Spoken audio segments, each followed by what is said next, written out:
Looking at our world from a theological perspective. This is the Theology Central Podcast, making theology central. Good afternoon, everyone. Good early evening, depending on where you are, what time zone you may be. But wherever you are, whenever you hear this, understand that we're coming to you live on this Wednesday, April the 26th, 2023 at 5:51 p.m. Central Time. And we are coming to you live from the Theology Central studio located right here in Abilene, Texas. Oh, it started so simply. It started with a very simple idea, an idea that I didn't think would cause the slightest problem. I didn't think it would cause any difficulty. I didn't think it would cause any problem. I thought everything would be great. I really did. I thought everything would be great. And well, it all went kind of horribly wrong. It all started when Morning and Evening by Charles Haddon Spurgeon had a devotional entry for the morning time on the Song of Solomon, chapter 2, verse 10. It started off so simply. It started off so innocently. It started off so wonderfully. I thought it was a great idea. I thought it was creative. It was different.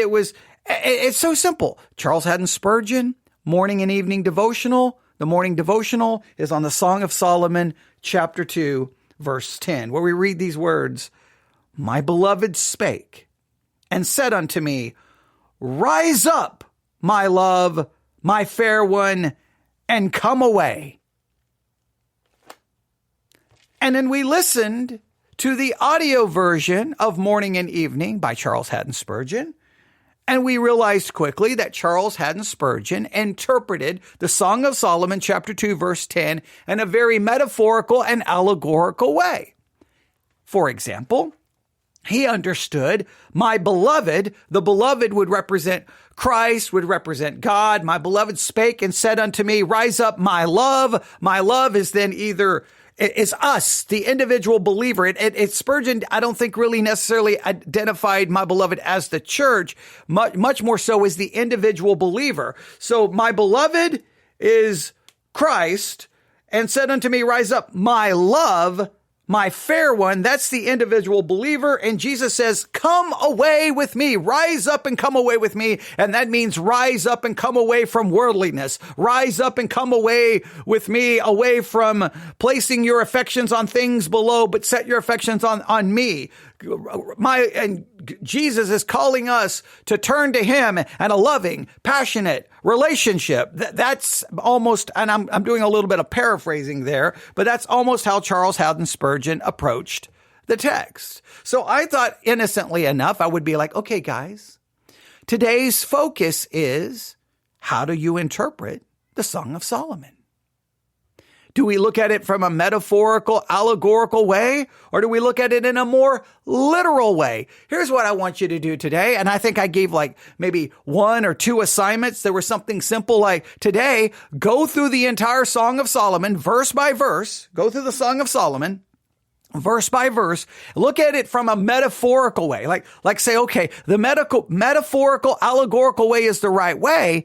And as you go through it, see if that works. See if you come to some verses where you're like, that gets a little uncomfortable. And if it does, then ask yourself, well, wait a minute, then is that the right way? I also said, look in the New Testament and see if the Song of Solomon is ever quoted. And if it is it used to point to Christ? And if it is not, do you think that should give you pause by running to the Song of Solomon and saying, this is about Jesus?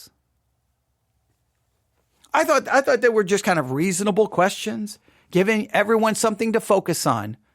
Right? That's what today's focus is about. It's not it's not a podcast series dedicated to in-depth expositional teaching. It's a podcast series trying to, once again, hand you something spiritually to think about, to meditate on. So I threw it out there and I went on with my day because I didn't give it much thought, right? I mean, how can that cause any controversy, right? How could someone be frustrated or upset with that. I mean, that like it couldn't do anything. And the next thing you know, I got an email that was basically a small book. Okay, maybe that's a little bit of hyperbole. I got a very long email where the person clearly seemed irritated, frustrated, maybe a little hint of anger. And really, before it was over, I was being attacked as basically that my possible approach to the book was a fruit of basically worldly dead religion, that I was silly, that I was disingenuous, that I was blind. I mean, just all of a sudden there was like these personal attacks simply because I dared challenged that maybe we don't approach the Song of Solomon from an allegorical perspective. It was crazy. So we spent 2 parts going through that entire email, trying to answer every logical claim and perspective. I tried to be fair. I tried to be calm. I tried to be respectful. There were times I wanted to do a little bit of pushback because I felt that it was unfair to me. I didn't do anything. I don't know like how I become the enemy. And even if I am the enemy, aren't you supposed to love your enemy to some level or degree? So the whole thing was just bizarre to me. And so we did 2 parts, and we've turned that into a series. You can find it on the Sermons 2.0 app or the Church One app. And it is called Solomon and Hermeneutics. And you'll see Song of Solomon Disagreement Part 1, Song of Solomon Disagreement Part 2. The thing that sparked this entire debate can be found in the Today's Focus podcast series. And the Today's Focus podcast series, that episode is called, just if you want to go back and put this all in chronological order so that you can see how this all unfolded. The original episode was called, what was the original episode called? Let's see here. The Song of Solomon. There we go. Song of Solomon. And that was done on April the 25th. And then today we did a Today's Focus called The Downfall of Solomon. So there's been a lot of discussion about Solomon and the Song of Solomon and how to interpret it. And you should go back and you can put all of that in chronological order. You can listen to everything and you can draw your own conclusions. But if anyone knows me, if you know me just a little bit, if anyone, like I can almost tell instantaneously when people know me and when they don't know me, because typically how they treat or handle me whenever there's some kind of doctrinal or theological disagreement. All right. So let me just explain it so that everyone knows. You don't have to attack me. You don't even have to debate me. You don't even have to argue with me. Just present your view in a clear, articulate way, demonstrating either 1, you did the homework or assignment that I gave you, and 2, clearly just you can do it in bullet statements. Here is your position and here's the reason why. I may 1000% disagree with it. I may think it's ridiculous. I may think it's the worst viewpoint in the history of humankind. But if you know me at all, you know what I'm going to do. I'm going to walk away and I'm going to look at your position and I'm going to consider it and I'm going to think about it. And there's a good possibility that it will turn into a 10 episode podcast series, 15 sermons, 20 sermons. I will work through every single one of your points. I will struggle with it. I will try to be fair with it. And I'll be more than willing to change my viewpoint in the blink of an eye, because if you've looked at my history, you'll know I've changed my view doctrinally so many times, because the one thing I know is I know that I am fallible, that I'm not infallible. I know that whatever interpretation I have today, and there's another principle I use. Whatever interpretation I have today, the next time I study the passage, I throw out my old interpretation and start over. I never rely on old notes. I mean, like anyone who knows me knows all you've got to do with him is just say, here's my perspective. And I may disagree, but you don't even need to do anything. I'm going to go argue with it with myself, But for some weird reason, people either don't listen to this podcast at all, they don't know me, and they just feel like that the only way that they can get is to just disagree and argue and be disrespectful. And that typically leads me to responding in a completely different way because I'm a human being, right? With a sinful nature, and I'll kind of rise up in a more fleshly way and almost just dismiss you. If you'll just be respectful instead of interrupting and arguing, right? This is typically the way it works. And you'll just say, here's my view, and demonstrate that you've actually done work on the subject. Man, you don't need to do anything else. I'll be spending 18 hours arguing with myself. Well, I don't know. That's a good point. Well, I don't really know. Wow, maybe I think I'm wrong. I need to offer an apology. I need to change my view.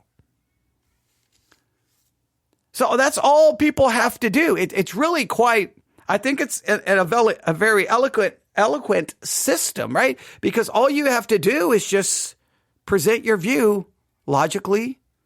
And even if you don't present it logically, and even if you don't handle it respectfully, guess what? This person's email I didn't think was very respectful. I don't really quite even yet, I don't think it was a very good, I don't think they articulated their view in any meaningful way. They definitely didn't do a lot of good textual arguments about what interpretive or hermeneutical system they were using to interpret the Song of Solomon. But here I am on a Wednesday, and what am I doing? We're going to talk more about the Song of Solomon. What have I done? I've done 2 today's focuses on it and 2 hours plus, I think, on working through the email. And here we are doing what? Hour number 3 on the subject. Well, actually, you may almost close to hour 4 or hour 5 at this point. Because I'm willing to consider. So what we're going to do tonight is we're going to introduce, this will probably take 2. Maybe I may be able to get this done in 1 part, but probably it's going to take 2 parts. I'm going to at least introduce a look. Are you ready for this? Are you ready for this? You got your notebook out? You got your notebook out? Do you? I mean, are you sure? Do you have your notebook out? Because we are going to look at 4 different interpretations of the Song of Solomon. 4 different interpretations. Now, if you think there are only 4, well, I've got some oceanfront property in Arizona to sell you, right? Okay, there's more than 4, ladies and gentlemen. There's more than 4. I don't know exactly where the number would be. I think it may be 5, maybe 6. I don't know. There's probably 10, 15. So, and once again, I just want to just tell you, that's the thing that frustrates me so much about Christianity. Christians don't agree on anything. And we clearly don't agree on how to interpret the Song of Solomon. We don't agree on how to interpret the Song of Solomon. We just don't. So guess what? We're going to look at the 4 different interpretations.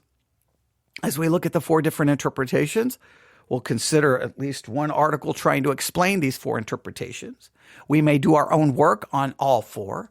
We may review some sermons that put forth one of these, all 4 interpretations. We're just going to, I don't know how long this series is going to be. I was possibly going to do like a book background study on the Song of Solomon at Victory Baptist Church tonight, but things did not work out. So I'm not going to be there tonight. I'm going to be here. We're not having in-person services this evening. So I thought, well, then let's start this. Let's look at 4 different ways of interpreting the book, the Song of Solomon. Now, here's what I always challenge people. Whenever we're kind of involved in a series or a study or a Bible study exercise, you know what I tell you to do? Go find whatever passage we're studying. Like for the Bible study exercise right now, people are supposed to be working on Deuteronomy 6 and Matthew 4. And they need to be reading it, living it, breathing it. And so guess what? I want you to just read the Song of Solomon over and over and over and over and over and over and over again. And the more times you read it, ask yourself, how do you think this was meant to be understood? To its original audience, to the people who originally read the Song of Solomon, did they stop and go, I think this is a beautiful picture of Christ and the church. I think this is an allegory of God and Israel, are all the different ways of interpreting it. How do you think they understood it? How do you think they understood it? Now, how did they understand it over time? Well, clearly we know an allegorical approach becomes pretty prominent. Why? Well, there were entire schools of hermeneutical thought that promoted the allegorical perspective and that which dominated the early church.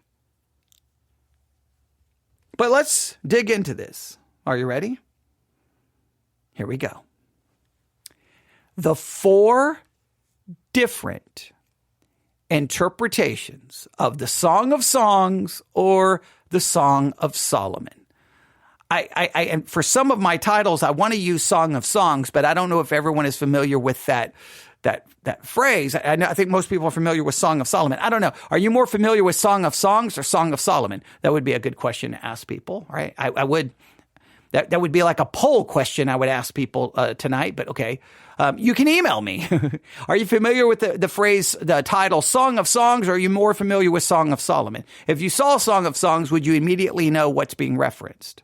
All right, but here we go. All right, here we go. Here are the 4 main interpretations of the Song of Songs or the Song of Solomon. Number 1, or should I start with number 4 and then go to number 1 like I'm doing a Billboard countdown? Okay, no. Number 1, the allegory of God's love for Israel. An allegory of God's love for Israel. An allegory of God's love for Israel. So let's go to the Song of Solomon, chapter 2. Verse 10, and see how this would work. My beloved, that's God, spake and said unto me, rise up, my love, that is Israel, my fair one, and come away. This is God calling to Israel, rise up and come with me. So it's God and Israel. Now there's some may say, oh, it's spiritual Israel, but I think that this school of thought would say that that's national Israel. The nation of Israel. This is God's love. This is an allegory of God's love to Israel. Now, in some ways, that makes to me, if you're going to make it an allegory, that makes far more sense than saying it's an allegory of Christ and the church or Christ and the believer. This would be, to me, would make much more sense just because it's in the Old Testament. It's Solomon, the king of Israel. It would make much more sense if you're going to say it's allegorical. It would make more sense to me to say it's an allegory of God and Israel, not Christ and the church or Christ and the individual believer or God and the individual believer. So even if you're going to go with the allegorical argument, you would have to then determine which allegorical interpretation is right. That's what cracks me up when someone's like, it's an allegory and it's about God's love for me. Wait. You allegorical people don't even agree. You do realize God's love to the nation of Israel, that's different than Christ's love to you as a Christian or to the church, right? Unless you destroy the distinction between Israel and the church, well, then it would just be one allegorical system, but there's not agreement on that. So even within the allegorical camp, there's not agreement. That cracks me up. Because someone who wanted to argue the allegorical argument wanted to attack me. You should probably go find all of your allegorical people and y'all have your own meeting and then get back to me on which allegorical one is the correct way. So the first way is the allegory, the first method or the first way of interpreting the Song of Solomon. You could call it the first theory on how to interpret it. We almost want to call these theories, is that it's an allegory of God's love for Israel, an allegory for God's love for Israel. All right, now, here's what I would challenge you to do. Read the Song of Solomon. Read the Song of Solomon. It is 8 chapters, or you can just grab the Bible app and listen to it. It's 8 chapters. And as you listen to it, are there any textual clues? Listen to me. Textual clues. No, don't go find a book that gives you that hermeneutic. Don't go find a sermon. Just read the Song of Solomon and just say, is there a clue here that would be like, I think this is about God in Israel? What would be your textual clues that would be like, obviously this is God in Israel. This is clear. This is clear. It's as clear as whatever clear you think clear is, however clear you think it is. So that's the first thing. That's the first possible That's the first school of thought. This is an allegory. It's an allegory, but it's of God and Israel. Number two, second way of possibly interpreting the Song of Songs or the Song of Solomon. You ready? Here we go. It's an allegory of Christ's love for his bride. It's an allegory of Christ's love for his bride.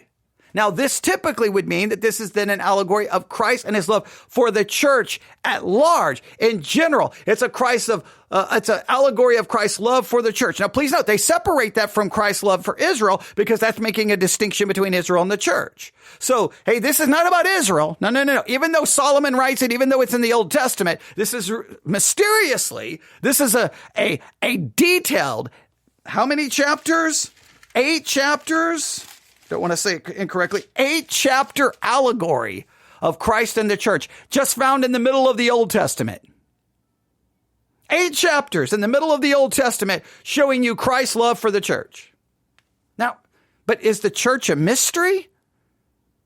Was the church a mystery not revealed to the New Testament?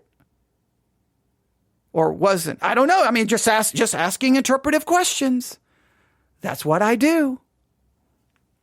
I think it would be weird that you would have 8 chapters dedicated to an allegory about Christ and the church found in the Old Testament, written by an Old Testament king of Israel.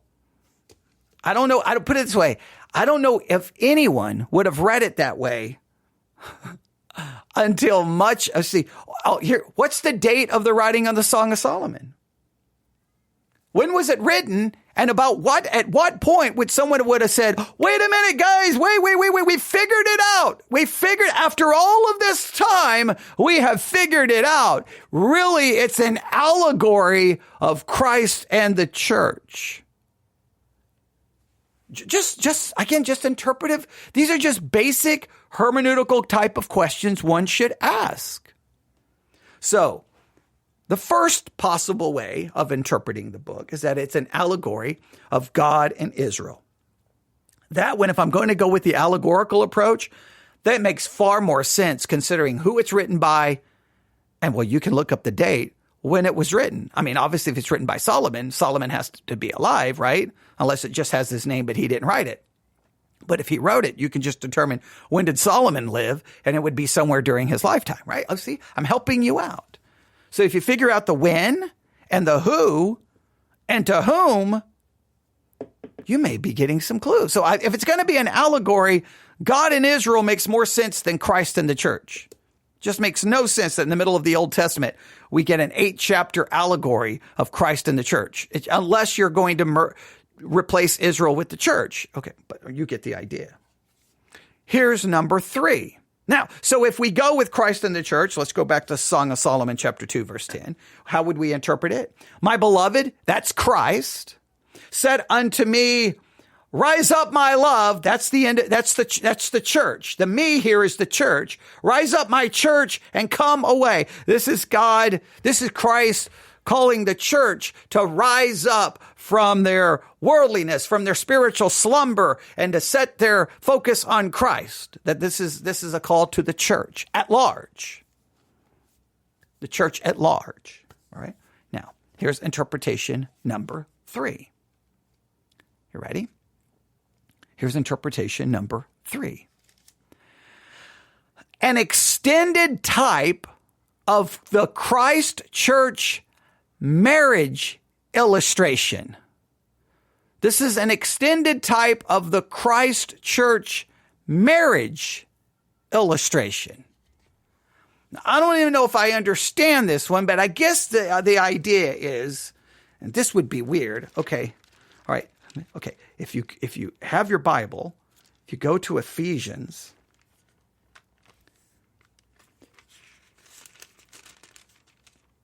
all right. If you go to Ephesians chapter 5, we read these words in verse 22. Ephesians chapter 5, verse 22. Wives, submit yourselves unto your own husbands as unto the Lord. For the husband is the head of the wife, even as Christ is the head of the church, and he is the Savior of the body. Therefore, as the church is subject unto Christ, so let the wives be to their own husbands in everything.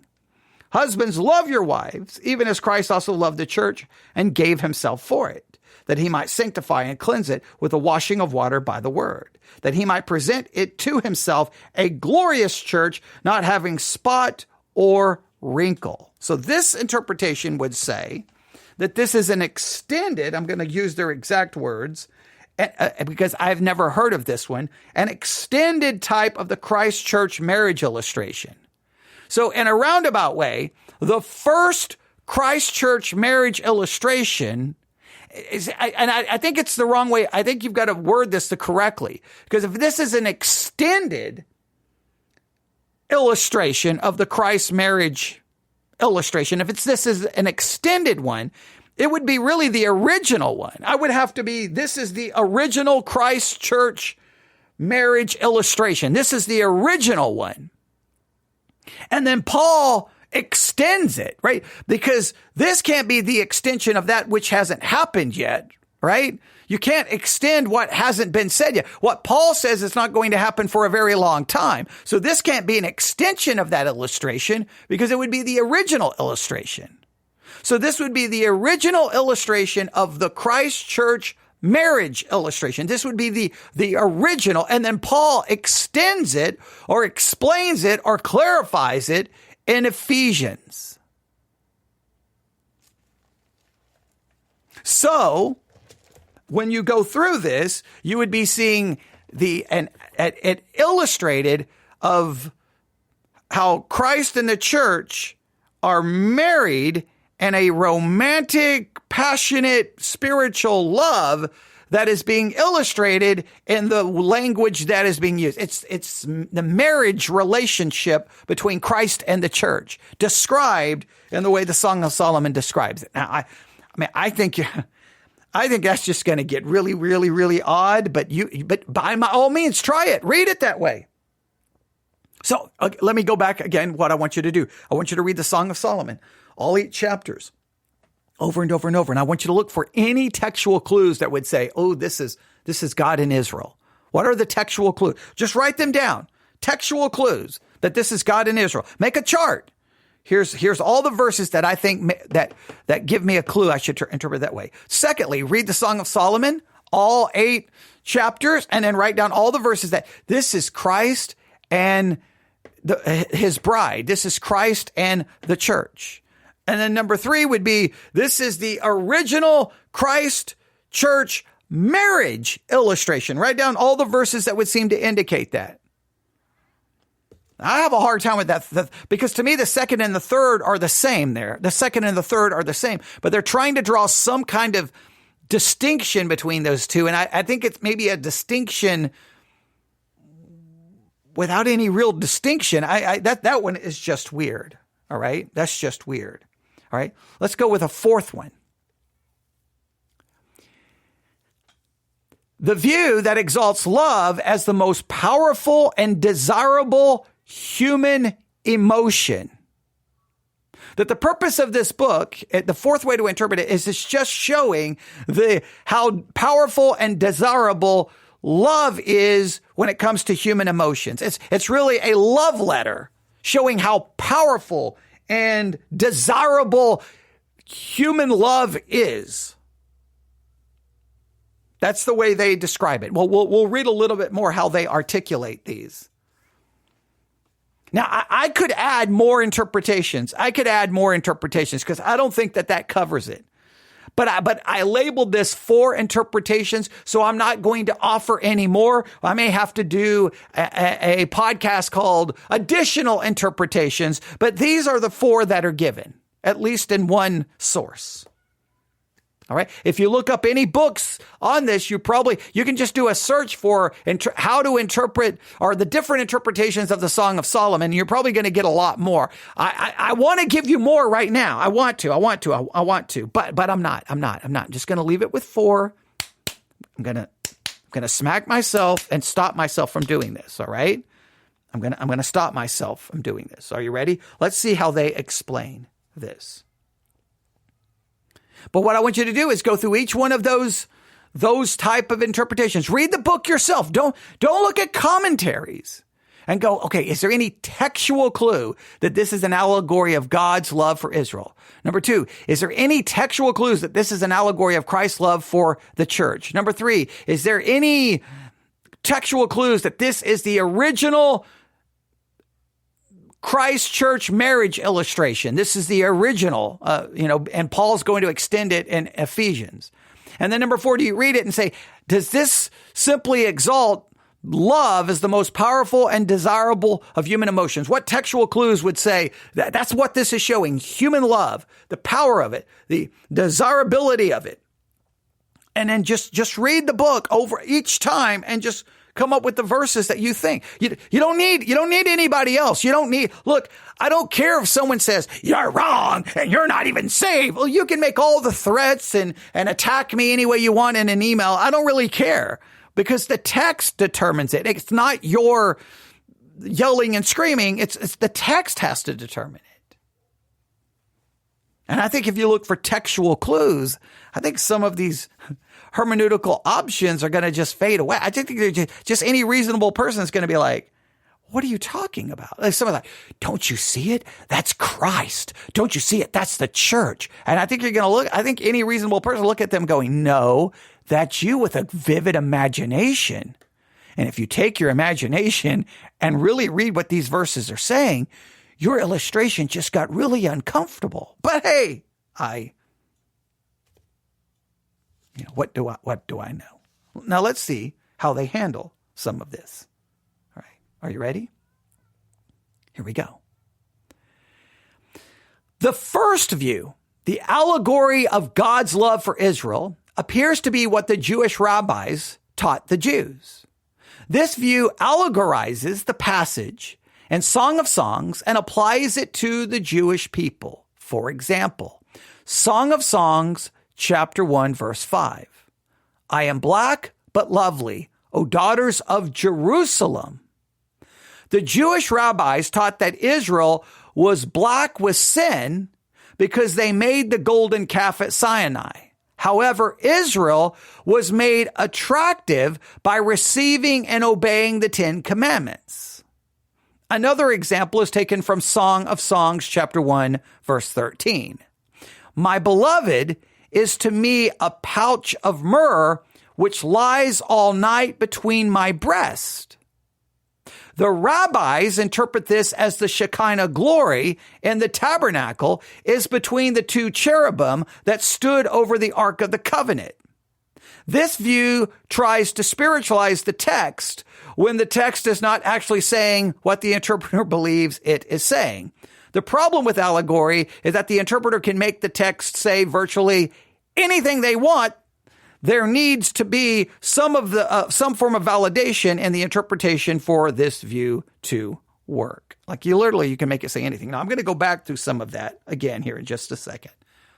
All right. But as soon as I just start reading those interpretations, it's just bizarre. This is like, how in the world are you coming up with this stuff? There is no, it's just this is it's just complete anarchy. It's just complete chaos. There's no one controlling this. You can just come along. And please note though, now this is very important.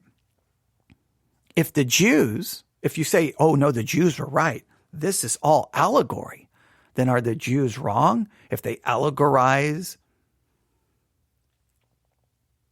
I don't know, passages that you would say point to the virgin birth of Christ? Like because here's what you'll do. When the Jews allegorizes certain passages, you'll come along and go, absolutely not. That's a literal prophecy of a literal Christ and a literal Messiah who was literally going to suffer and literally going to die on the cross. How dare you allegorize that? Oh, wait, Song of Solomon, you're good to go. Let's allegorize that baby. Let's turn that into full-blown allegory. Well, when is the allegory right and when is allegory wrong? You've got to be using some ruled Genesis. Is that an allegory? Or did God literally create the world in 6 literal 24-hour days? Or is it just one big allegory? Is Genesis 3 allegory? Or was there really someone named Adam and Eve and they really sinned? Because Satan really used a snake that really came into the garden. Or is that all allegory? The flood, is that just an allegory? Now I've done a podcast episode before on the Jewish allegorical approach to lots of things in the Old Testament. And as soon as you do that, you'll get emails going, you shouldn't even let anyone know the Jews allegorize the text. Well, now I've got people going, hey, Song of Solomon, it's allegory. And even in that email, they pointed to the early Jews because the Jews saw it as an allegory. Well, that's your go-to argument? Well, at what point are you going to tell the Jews they were wrong and using allegory? See, it just becomes like this subjective nonsense. And this is the thing that drives many people to just throw their hands up and go, you know what? Forget it. Forget the Bible. Forget theology. Forget the church. You people can't agree on anything. You can read the text and make it say whatever you want it to say. There is no truth because you guys don't know truth. You're making it up. And they have every right to get frustrated with it. I've been involved in theology and Bible study for basically my entire adult life, and I get sick of it. But this is the allegorical approach by the Jews. We call it the Jewish allegorical approach. Let me read this again. You got to hear this. Are you ready for this? So the first view is the allegory of God's love for Israel. It appears to be what Jewish rabbis taught the Jews. This view allegorizes the passages in Song of Songs and applies it to the Jewish people. Here's an example. You ready? Listen to this. This is just crazy. All right, here we go. Song of Solomon, chapter 1, verse 5. I'm going to read it from the translation they have here. I am black, but lovely, O daughters of Jerusalem. The Jewish rabbis taught that Israel was black with sin because they made the golden calf at Sinai. However, Israel was made attractive by receiving and obeying the 10 commandments. Well, when did they ever obey the 10 commandments? Never. So then they never became attractive. And if they never became attractive, then why is the beloved in the Song of Solomon seeming so attracted to her? So Israel became attractive to God because they obeyed the 10 commandments. Okay. Well, obviously it's from a Jewish perspective, but that's just, it doesn't even make any sense because the Jews never obeyed anything. The whole Old Testament is just their never ending sin, but okay. Another example is taken from Song of Songs or Song of Solomon, chapter 1, verse 13. My beloved is to me a pouch of myrrh, which lies all night between my breast. Now, this interpretation, I mean, come on. The rabbis interpret this as the Shekinah glory in the tabernacle is between the 2 cherubim that stood over the Ark of the Covenant. This view tries to spiritualize the text when the text is not actually saying what the interpreter believes it is saying.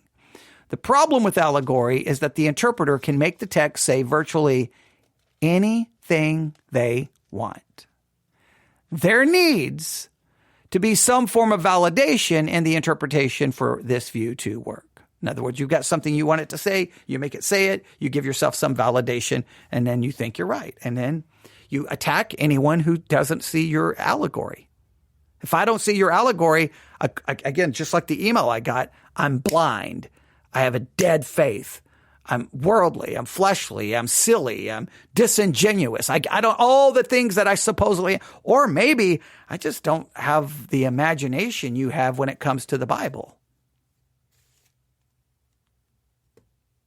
Now you get me outside of the Bible. Let's go. We can have imagination. We can have imagination marathon. I'm all with you. We can fly away to anywhere you want to go. But when it comes to the Bible, I'm just not so down with that. Imagination is my hermeneutic.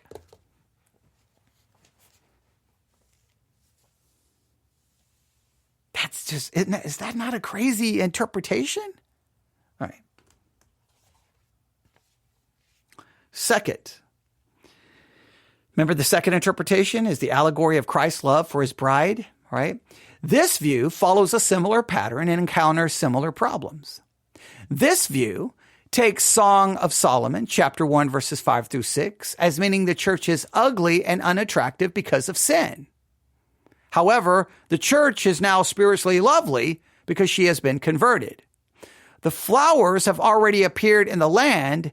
The time has arrived for the pruning. The vines and the voice of the turtle dove has been heard in our land. This view takes the flowers and the needed pruning as referring to Christ coming into the world, while the voice of the turtle dove being heard means the apostles have preached the gospel to the world. This view believes that the bundle of myrrh and Song of Solomon chapter 1 verse 13 is Jesus Christ. The two breasts are the two testaments, the Old and New Testament, and he provides the bridge between the two testaments. I don't even have a hard time even reading that with a straight face. That is the most ridiculous thing I've ever heard. So the two breasts are the two testaments, and Christ lays between the two breasts as a bridge. Similar to the first view, this view is problematic because there is no way to validate these interpretations, and the spiritualizing of the text can be taken anywhere to mean anything. So two breasts are either the two cherubim of the Ark of the Covenant or the two testaments. The two breasts are the Old and New Testament, and Christ lays between them as a bridge. Wow. I'm trying not to laugh, ladies and gentlemen, but come on. Am I the only one who finds that like, what in the world are you talking about?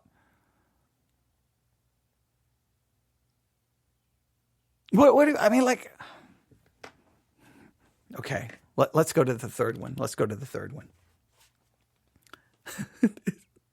That is so crazy. Okay, am I the only one? Okay, the third view, which sees a connection of the song with the highest level fulfillment in Christ and the church, is the extended type of Christ church marriage illustration, also known as the typical view.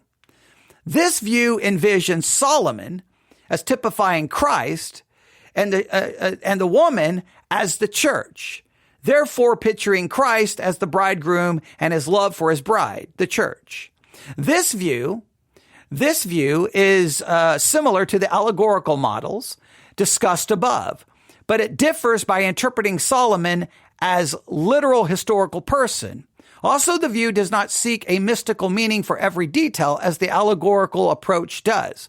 The weakness of this view are that there are no scriptures indicating that this is a type of Christ, and there are no verses in Song of Songs that can be interpreted as indicating the various aspects of Solomon's life are divinely intended to represent a type of Christ. And not only that, would you not get a little concerned to say in the Song of Solomon that Solomon is a type of Christ? Would that not concern you a little bit?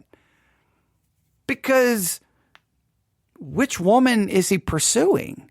Wife number 1 or wife number 652 or wife number 700 or concubine number 200 or concubine number 256?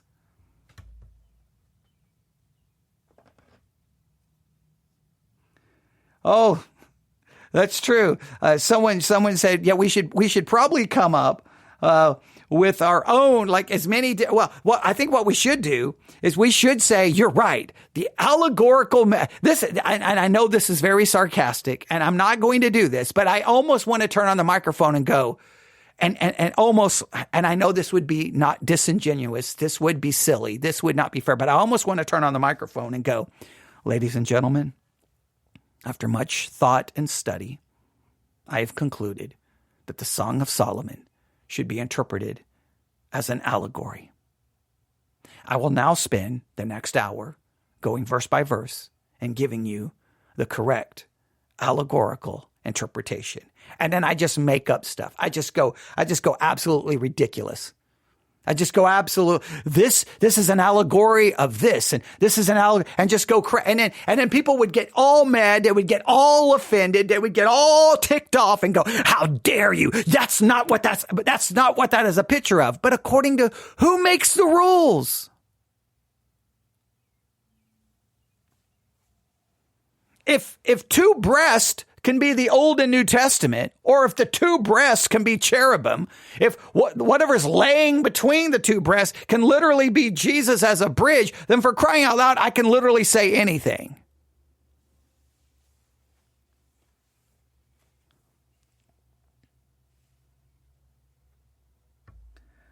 Okay, all right. Well, someone just says, I didn't mean to do something sarcastic. That's very unlike me. Okay, and insert sarcasm. Okay, maybe they were saying, let's do that. But I mean, there's a part of me that wants to do that just to prove a point. Now, I have done that in the past when I got into arguments with charismatics. I did. And this is a bad thing I did. One time I was getting bombarded with charismatics. God speaks to us outside of Scripture. God speaks to us outside of Scripture. In fact, God told me this last. I was just getting all of these emails. So I turned on the microphone one night and I'm like, ladies and gentlemen, something amazing just happened a few hours ago. God spoke to me. Do you want to know what he told me? God told me that all of you charismatics are wrong. Your theology is wrong. You need to repent and you need to leave your charismatic church. Oh man. First of all, I'm not saying it was the right thing to do, but I ticked off so many people. It was crazy. So I mean, it did not go well, but I just got so tired. I mean, like if God's talking to you, well, then I can say God is talking to me. And if God's telling you that I'm wrong, well, God's telling me that you're wrong, then who's hearing from God? Well, the same thing with the allegorical approach. If you can say two breasts represents the Old and New Testament, I can say the two breasts represents something completely different.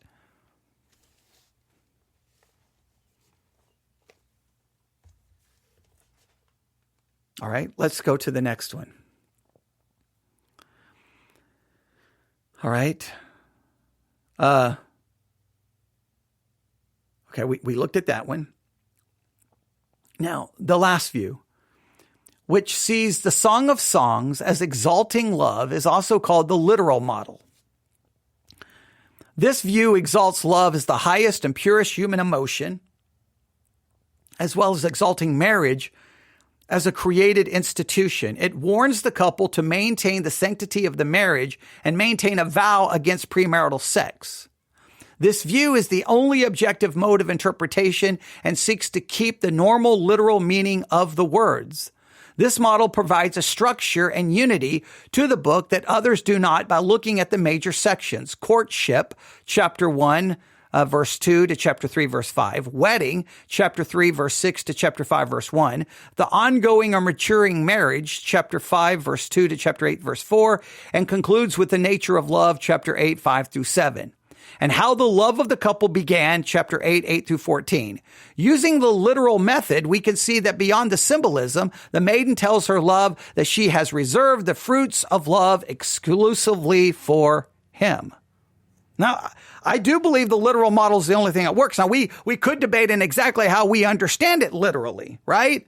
Is this some purified version of love and marriage that shows the sanctity of marriage and the importance of staying away from premarital sex? I don't know. I have a hard time reading Solomon saying anything like that, considering he was sleeping with 1,000 women. I have a hard time with that, 700 wives. He's a serial polygamist, obviously a serial adulterer, and he becomes an idolater. I don't know, but maybe I could look at it that way. Maybe I would have to read it and see, but that's the literal model.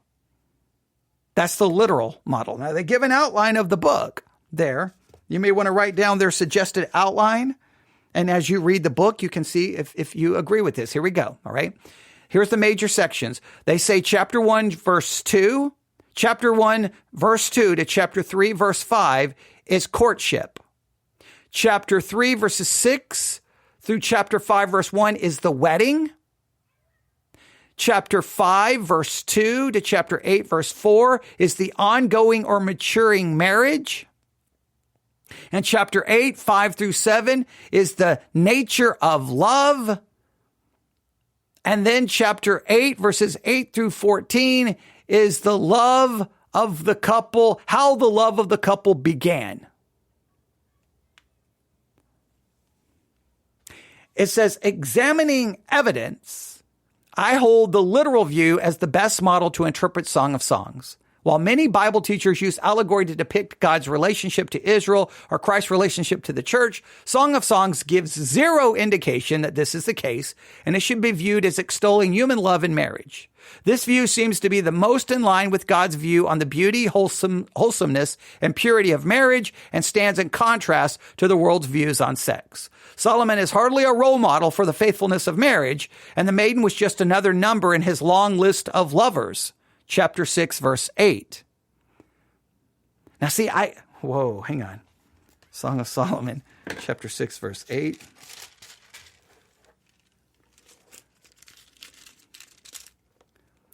There are 80 queens and 80 concubines and virgins without number. Yeah, he doesn't sound so faithful, does he? He doesn't sound so faithful, does he? Maybe what we've tried to do is we've tried to so clean up the Song of Solomon, whitewash it, and turn it into this. It's talking about something so pure. Maybe it's just Solomon expressing emotion in a very poetic way. And maybe not everything here is wonderful and great. Oh, I'm not supposed to say that, am I? No. I gotta make it sound like it's ready for Sunday school. Maybe Song of Solomon's not necessarily ready for Sunday school or for the pulpit. Just a thought. However, the literal view gives the reader the most objective and cohesive reading of the book that matches with the rest of Scripture while maintaining the integrity of the book. Some of this is taken from Basic Bible Interpretation by Roy B. Zuck. Basic Bible Interpretation by Roy B. Zuck. I believe it was published in 1991, and some of this comes from page 223. There you have it. 4 possible interpretations to the Song of Solomon. You read the book. Look for textual clues. I think it's fascinating that Song of Solomon, chapter 6, verse 8, seems to clearly indicate that Solomon isn't so pure. Well, I thought that was a picture of Christ.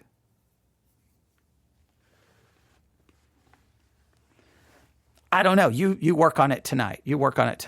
I'm going to go eat some steak tacos. That's what I'm going to go do. I'm going to have some steak tacos and a Big Red. That's what I'm going to have with some chips.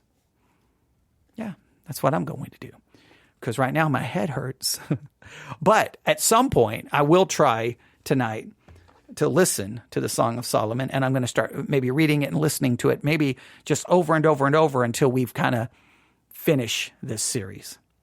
But I'd love to get your thoughts. newsif@yahoo.com, newsif@yahoo.com, newsif@yahoo.com. Please email, give me your thoughts, give me your feedback, because I like to get that feedback, right? And if you do your chart, right, going through the 4 interpretations, and you read and you find every verse that you think gives some kind of indication that that's the right way of interpreting the text, I'd love to see your chart and love to see which verses you include. I think some of those, you're going to be like, I couldn't find a verse. I know, shocking, isn't it? Because I think you have to presuppose, and then you have to try to make up I mean, come on. When you start saying the 2 breasts are the New Testament and Old Testament, I'm sorry. You're losing me, man. You're losing me completely there. You're losing me completely. I'm sorry. I'm having a hard time with that. Just think, hand the Song of Solomon to just the average church member and go, this is an allegory. Go read it and tell me what it, and bring back your allegory. Give me the allegory. Tell me what each thing represents. Tell me what it pictures, and just see what you would come up with. He said, well, they may not be able to do that. Whoa, slow down, because I thought the Bible could be interpreted by the average believer. Now you're telling me the Song of Solomon would be too complicated, and so only a pastor sitting in an office who can make up good things about what these things represent, they get to be the interpreter, because no average person is going to read the Song of Solomon going, I think this picture is this, and I think black represents sin, and I think breast represents New and Old Testament, and come on now, just come on. But you tell me, email me, newsif@yahoo.com, newsif@yahoo.com. Everyone have a wonderful, wonderful, wonderful, wonderful Wednesday evening. Thanks for listening. God bless.